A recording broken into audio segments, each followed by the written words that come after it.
Solo living is definitely on the rise. It's perhaps on every young adult's bucket list. Definitely. And should you decide to start living solo, it has its benefits and it will give you countless life lessons. In today's episode of Modern Living, join us as we bypass the seemingly infinite joys of living single and zero in on the practical side of the matter. A very important side of the matter. And of course, this whole journey starts with finding your first home. Hi everyone, I'm Bianca Gonzalez. And I'm Stephanie Zubiri Crespi. Join us today as we walk you through the basics of going solo. From living spaces to living life beyond its confines. This is your ultimate guide to modern living.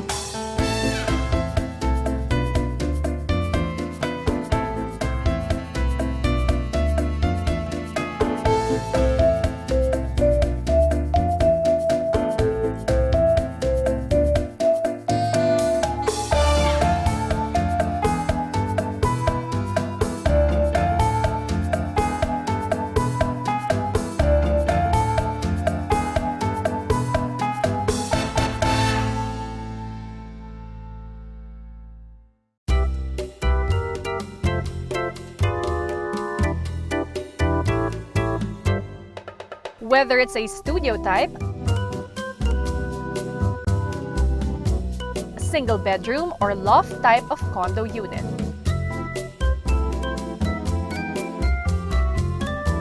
The challenge for the single condo dweller is the same: how to fit a lot of stuff in such limited space. Fortunately, principal designer of Design 1528, Anne San Jose, is here with us to give us a jump start on the usage of space in condo living. Let's talk about maximizing the space. So, when you are hired for interior design, usually for spaces like this, ano yung, kumbaga, must-have furniture pieces na perfect for singleton? Must-have furniture piece, I think number one would be a bed. Sometimes they pick out a bed with either a storage underneath or sometimes it's elevated para they can still put some items underneath, like stackable pieces or maybe low containers. Next is they would want sana the piece to be either built-in. Also, another furniture piece that they would like to have is an extendable dining table.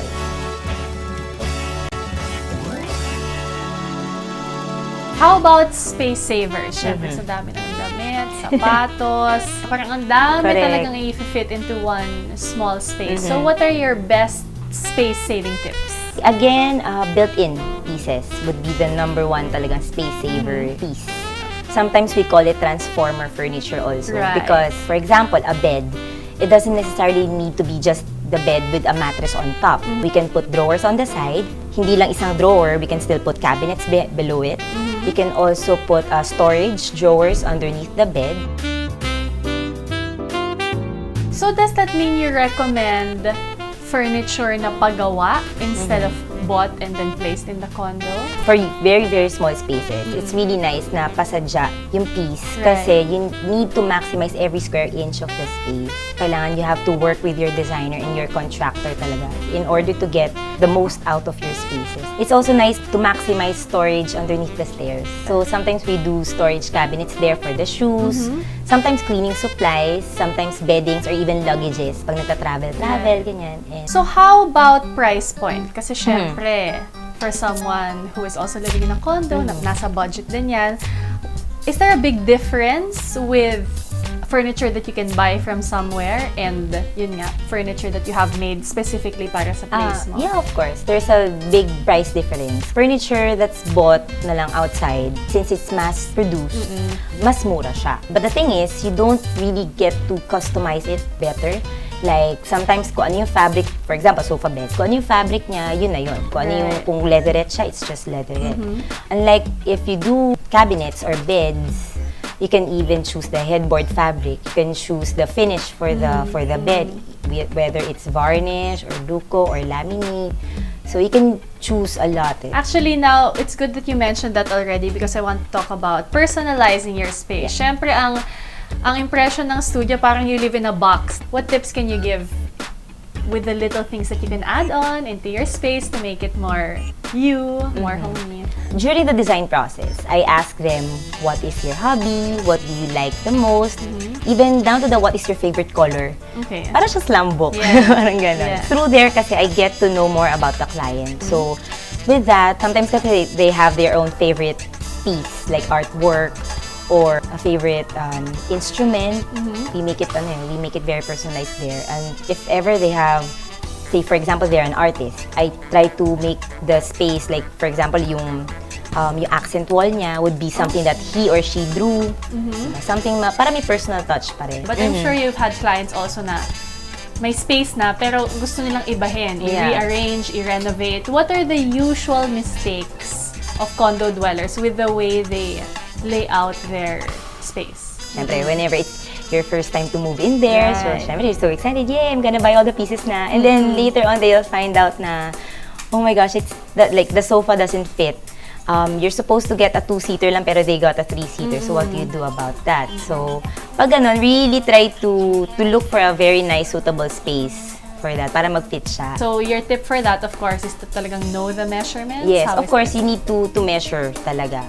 That's why you need to consult with the designer nga to avoid those kinds of mistakes. So you need to measure the area so at least you know kung ano lang yung allotment mo for the living area, for the dining, or sometimes it's a very small space, you don't really have a living area. Right. It's dining and then bed agad. Yeah. How about that? What is your, kumbaga, word of caution to everyone na ganyan din? If ever they're really excited, measure first and then choose the biggest pieces first. Okay, perfect. Yeah. Thank you very Thank you much so for all your much. tips.